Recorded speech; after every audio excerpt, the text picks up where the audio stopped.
नमस्कार साथियों, स्वागत है आपका BNK24 यूट्यूब चैनल पर। बहुत बहुत साथियों, आपका आज तय करेगा कल आप कहाँ रहोगे।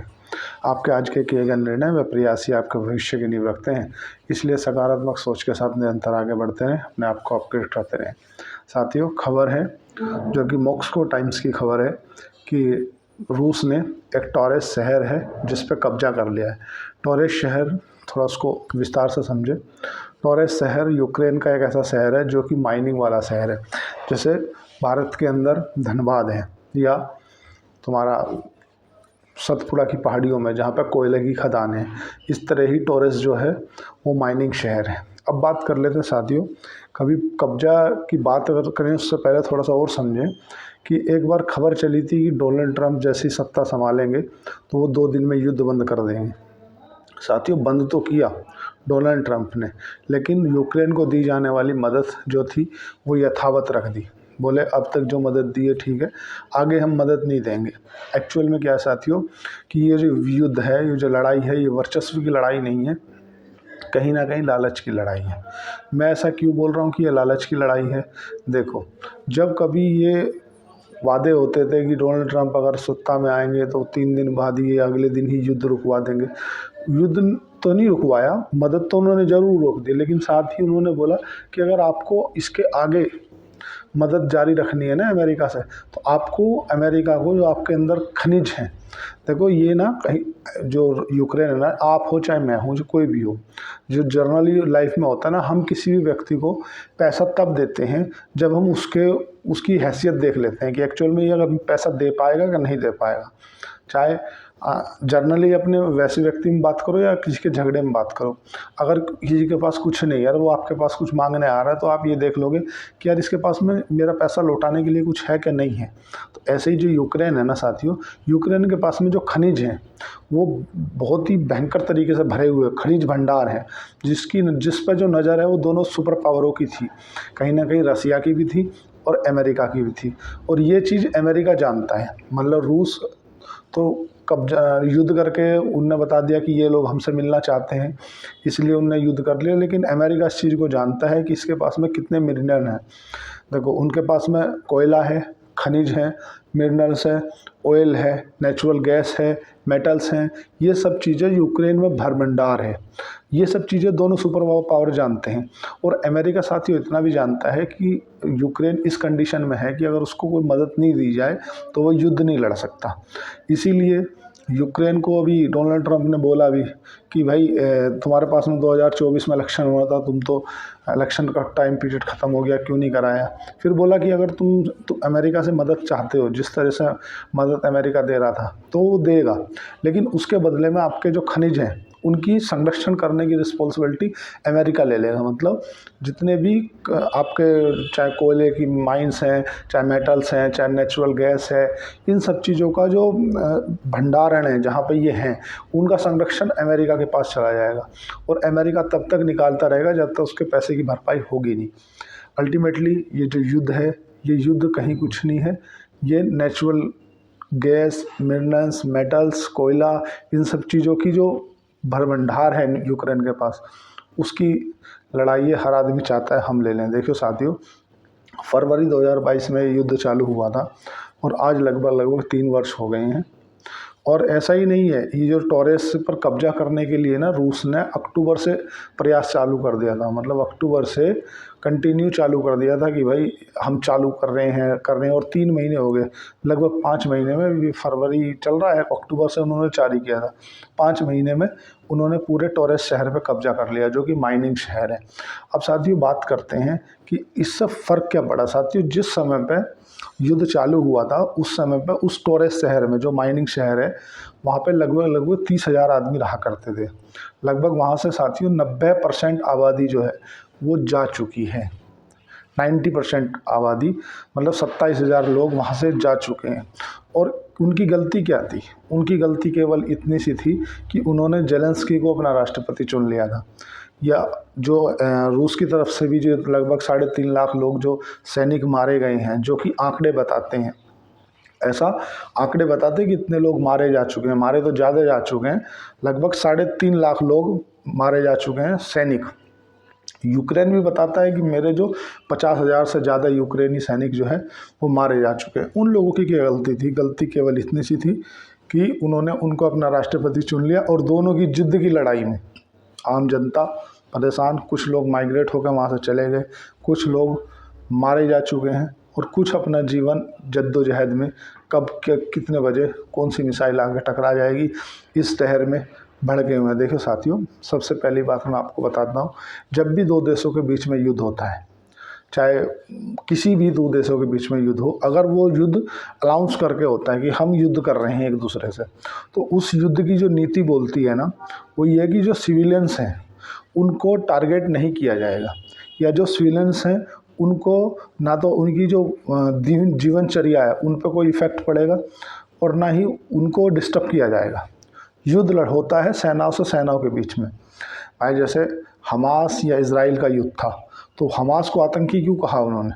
एक्चुअल में युद्ध नहीं था भाई, उनके सैनिकों को उठा के ले गए, मतलब उनके आम सिविलियंस को उठा के ले गए, तो सिविलियंस पर अटैक था, इसलिए उसे आतंकवादी करार दिया गया। अगर कि दो सेना के बीच में युद्ध होगा तो वो किसी सिविलियंस को टारगेट नहीं करते, सेना एक दूसरे की सेना को टारगेट करती है।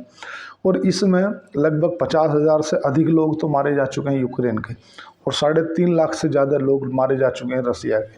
साथियों, परिस्थिति ये है कि आज रसिया के पास में सैनिकों की इतनी कमी है कि उसे उत्तर कोरिया किम जोंग उन वहाँ की सेना ला के युद्ध के लिए आगे करनी पड़ रही है।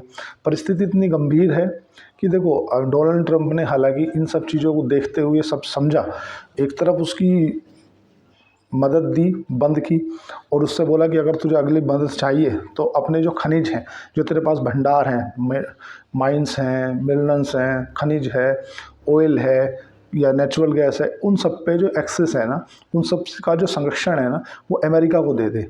किससे बोला? यूक्रेन से।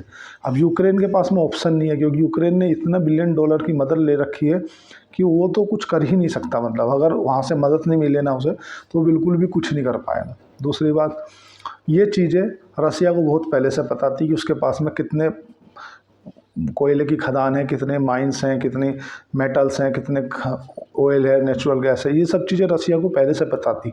कोई भी युद्ध क्यों लड़ेगा? सपोज करो भाई, ठीक है, वो तो एक नेचुरल सी चीज़ है, कभी उनने ऊपर से क्यों नहीं हमला किया? भाई बेलारूस से भी हमला कर सकता था, लेकिन जो नेचुरल गैस का जो भंडार है ना, वो इधर डोनबास तरफ नीचे ज़्यादा है, तो इसीलिए वो नीचे से पूरा कब्जा कर लिया, जितने भी अच्छी अच्छी चीज़ें थी बोली, और अभी ये तुम्हारा टेररिस्ट शहर पर कब्जा कर लिया। अब इसमें देखो, 2 सुपर पावर देशों ने, अगर देखा जाए ना, अमेरिका और एक रसिया, एक देश को बिल्कुल पूर्ण तरह से बर्बाद कर दिया है, ख़त्म कर दिया है। उस देश में आज यूक्रेन को गेहूं का कटोरा माना जाता था। अगर पूरे विश्व में कहीं से गेहूं जाता था तो यूक्रेन से जाता था। और जब से यूक्रेन में युद्ध चालू हुआ है, जब से वहाँ की जो भूमि है वो बमबारी से इतनी तहस नहस हो चुकी है कि वहाँ शायद उनके खुद के लिए भी पर्याप्त नहीं है। परिस्थिति को जांचते हुए, भांपते हुए, दोनों तरफ हाथ रख के चल रहे हैं अमेरिका के राष्ट्रपति डोनाल्ड ट्रंप। वो क्या कर रहे हैं? पहले तो यूक्रेन को डराया, बोले तुम्हारे यहाँ 2024 से इलेक्शन नहीं हुआ, एक काम करो तुम हटाओ, हम तुम्हें दूसरा इलेक्शन कराएंगे। वो डर गया, उसे बोले एक काम करो, ये जो खनिज है इनके ऊपर हमें संरक्षण दे दो और एक नई TT साइन करो उसके तहत। इस तरफ जो ओपेक्स कंट्री हैं, जो कच्चा तेल, जो क्रूड ऑयल को प्रोड्यूस करती हैं, उन देशों से बोला कि एक काम करो, जो क्रूड ऑयल है ना उसका दाम ही घटा दो। तो ये 60 बैरल प्रति बैरल बेच रहा है और मार्केट का रेट है $80 प्रति बैरल, तो हम एक काम करते हैं ना, ये $20 प्रति बैरल नीचे करके बेच रहा है, इसलिए इससे लोग बाग माल खरीद रहे हैं। तो एक काम करो, क्रूड ऑयल इतना प्रोड्यूस करो कि उसका दाम ही घट के 60 आ जाए, फिर कैसे खरीदेगा? दूसरा, अमेरिका ने, डोनाल्ड ट्रंप ने बात करी रसिया के पुतिन से कि आप एक काम करो, या तो हम आप पे सैंक्शन लगा देंगे। रसिया बोले कि सैंक्शन तो पहले से बहुत लग रहे हैं, लेकिन फिर भी उसके बाद भी हम बोले आपसे टेबल टॉक करना चाहते हैं, बात करना चाहते हैं। तो अभी ऐसा देखो, किसी भी मतलब जो उनकी गवर्नमेंट की न्यूज़ एजेंसी है उनकी तरफ से कोई ऐसी लाइन नहीं आई है, पर ऐसा अंदरूनी सूत्रों से पता चला है कि डोनाल्ड ट्रंप ने और रसिया के पुतिन ने आपस में बात की है, और बात करके शायद सऊदी में इनकी टेबल टॉक होगी, और कि देखो दोनों के बीच का जो मुद्दा है वो चाहते हैं कि सुलझ जाए, और शायद 1-2 महीने में या आने वाले 15 दिनों में ये मुद्दा सुलझ भी सकता है। क्यों सुलझ सकता है? कि डोनाल्ड ट्रंप नहीं चाहते कि किसी भी परिस्थिति में युद्ध को ज़्यादा खींचा जाए, क्योंकि युद्ध को खींचा जाएगा तो नुकसान कहीं ना कहीं अमेरिका को भी होगा, क्योंकि मदद जो है अमेरिका कर नहीं रहा। यूक्रेन ज़्यादा दिन सर्वाइव कर नहीं पाएगा बिना मदद के। यूक्रेन के पास में इतना पैसा नहीं है कि वो रसिया का सामना कर ले। मदद उसे ज़रूर चाहिए। मदद किसके जरिए चाहिए? उसके पास में जो मिनरल्स हैं, कोयला है, माइंस है, खनिज है, मेटल्स है, ये सब चीज़ जो खदानें हैं उसकी बड़ी बड़ी, वो अमेरिका चाहता है कि हम तुम्हें मदद देंगे। जो पहला दे दिया वो ठीक है, उसके बाद और भी देंगे, बस शर्ते ये जो तुम्हारे पास में बड़े बड़े भंडार हैं, इन भंडारों को अमेरिका का संरक्षण दे दो। अमेरिका जब तक निकालता रहेगा अपने हिसाब से चलाता रहेगा। क्यों? हम भी आप भी, या कहीं युद्ध भी हो एक दूसरे का आपस में, छोटे लेवल पे भी समझ लो अगर लड़ाई होती है तो हम किसी को मदद क्यों करते हैं? भाई मदद इसीलिए करते हैं कि उसके पास कुछ है। अगर उसके पास कुछ होगा नहीं तो हम उसे दे के क्या करेंगे? सपोज करो भूखा नंगा है, वो खुद ही रोटी के लाले पड़ रहे हैं, तो अब वो हमसे पैसा मांगेगा कि मैंने इसके सिर में ईंट मार दी, मुझे 10,000 दे दो, तो हम देंगे क्या उसे? नहीं देंगे, साइड होकर निकल जाएंगे, जाने दो, कोई मतलब नहीं। और हमें पता है कि इसके पास 6 बीघे ज़मीन है और मेन हाईवे पे है, नेशनल हाईवे के बिल्कुल सटी हुई ज़मीन है, 6 बीघे, और अकेला है ये। और दिमाग इसमें ज़रूरत से, जैसा तुम समझ रहे हो यूट्यूब चैनल पर वीडियो है तो इसमें बोल नहीं सकता मैं कि दिमाग इसका ऐसा है। तो अपन बोला है मार तो ईंट मार साले, कोई दिक्कत नहीं, मैं देख लूँगा। अरे तुझे क्या दिक्कत है? बोलो सर वो डंडा, अरे डंडा मेरे से ले जा, कह ले काम कर 10,000 ले जा। बाद में होगा क्या? जब उस पर कर्जा ज़्यादा हो जाएगा तो धीरे से बोल दूंगा, एक काम करे 1 बीघा लिख दे, तू दिक्कत ना करे, मैं खड़ा हूँ पीछे। क्यों? एक्चुअल में मैं सपोर्ट उसकी नहीं कर रहा। देखो मैं सपोर्ट कर रहा हूँ उसके पीछे जो माल है उसकी। तो सेम पोजीशन जो जियोपॉलिटिक्स होती है, सबके अपने अपने हित होते हैं। जो इंटरनेशनल राजनीति होती है ना उसमें कोई परमानेंट दुश्मन होता है, ना उसमें कोई परमानेंट दोस्त होता है। जो विदेशों की राजनीति होती है, जियोपॉलिटिक्स होती है, उसमें सबके अपने अपने हित छुपे होते हैं। ऐसा नहीं है कि आज हमारे चाइना से ख़राब संबंध है, कल हमारे चाइना से अच्छे संबंध हैं। एक्चुअल में संबंध होते हैं हमारे अपने व्यवहार के, अपने संबंधों के।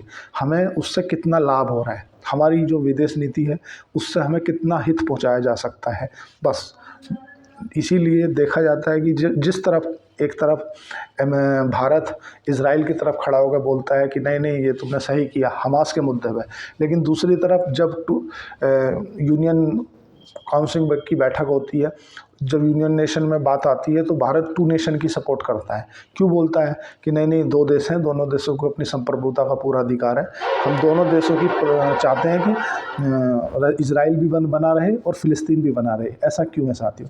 ऐसा इसलिए है कि अगर ऐसा बोल दिया जाएगा कि नहीं नहीं जो इजराइल कर रहा है वो सही है, तो फिर उस मुद्दे पर जो पाकिस्तान ने कर रखा है, जो उस समय पे जो कबीला आकर के अपना जो पूर्व LOC है उस समय पे जो कब्जा रखा था वो भी सही है। तो ऐसा नहीं बोल सकते कि जो इजराइल ने कब्जा लिया फ़िलिस्तीन का वो सही है। ऐसा बोल देंगे तो जो भारत ने, जो चाइना ने कब्जा रखा है वो भी सही है। तो मुद्दे क्या है कि भारत नहीं चाहता। कई बार इजराइल ने इस बात पर लेकर दबाव बनाया भारत के ऊपर कि आप जो हमास को टेररिस्ट घोषित कर दो, हमास को एक आतंकवादी घोषित कर दो कि आतंकी समूह है। लेकिन ऐसा भारत ने नहीं करा। क्यों नहीं करा साथियों? उसके पीछे क्या कारण है वो समझो।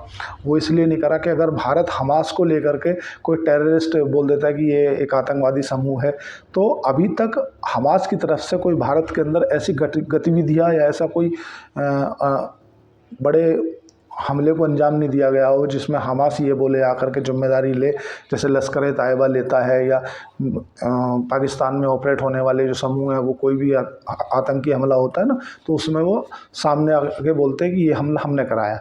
ऐसा कोई अभी इंटरनेशनली हमास की तरफ से या इधर उधर आकर के कभी भारत में नहीं बोला। तो जब किसी भी समूह ने भारत में कोई नुकसान नहीं पहुंचाया तो भारत पड़ी लकड़ी फोकट में क्यों ले? भारत क्यों बोले कि नहीं हमास जो है वो एक आतंकी समूह है?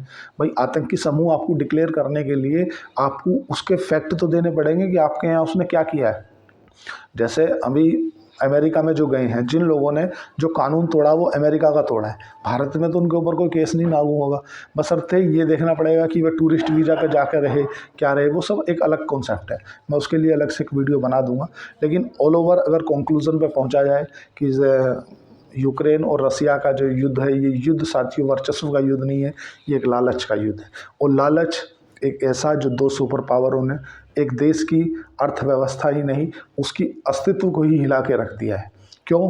क्योंकि आज अकेले दो चार शहरों की बात नहीं करें कि डोलांस या इस तरह के जो शहरों पर कब्जा कर रखा, वो कब्जे की बात नहीं है साथियों। बात सारी इतनी है कि जो रिच मतलब एक्चुअल में गोल्ड है, काला गोल्ड कहा जाता है कोयले को, या जो मेटल्स हैं, या जो मिनरल्स हैं, या तो जो नेचुरल गैस है, ये सब चीज़ें ऐसी हैं जो बहुत कम जगह पर पाई जाती हैं, और जहाँ पे पाई जाती है लोगों की नज़र रहती है वहाँ पर। कई बार भारत में भी ऐसा देखा गया कि कहीं अगर यूरेनियम निकल जाता है, वहाँ पर सर्वे होता है, आपने देखा होगा ना, एक जाल से ऐसे ऐसे हेलीकॉप्टर लेकर घूमता रहता है। एक्चुअल में वो मिलियंस की खोज करता रहता है कि यूरेनियम कहाँ है, क्या है, इस तरह से। तो उसके जो गोल्ड रिच, जहाँ पे उसका अधिकतर कोयला, माइंस, मेटल्स, खनिज, ऑयल, इन सब चीज़ों के जो भंडार हैं, उन भंडारों को लोगों की नज़र है कि इस भंडार को अपन ले लें, उसे अपन ले लें। अमेरिका इतनी मदद कर रहा था, तुम्हें क्या लगता है अमेरिका उसका कोई पर्सनल हितकारी है? अमेरिका ऐसा कोई सगा नहीं साथियों जिसने अमेरिका ने ठगा नहीं। अमेरिका के अपने पर्सनल हित होते हैं, अपने हितों से ही चलता है वो, उसे कोई लेना देना नहीं है। एक तरफ वो ढिंढोरा पीटता है कि नहीं नहीं ऐसा नहीं होना चाहिए, सब एक समान है, दूसरी तरफ वो हथकड़ियाँ लगाते हैं।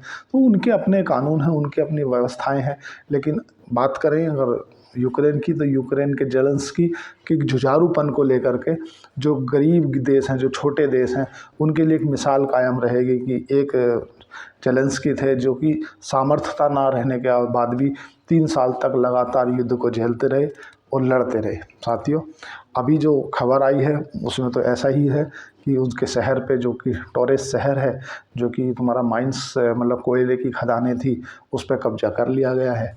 अब आगे ऐसी बात चर्चाएं चल रही हैं कि हो सकता है आगे उनके बीच में सलाह हो जाए। लेकिन सलाह एक मुद्दे पे नहीं करना चाहते जेलेंस्की बोलते हैं जो आपने कब्जा किया है उस कब्जे किए वाले क्षेत्र को छोड़ दो, और वो रूस छोड़ने के लिए तैयार नहीं है। तो देखने में आएगा कि अब किस तरह से इनके दोनों के बीच में सहमति बनती है।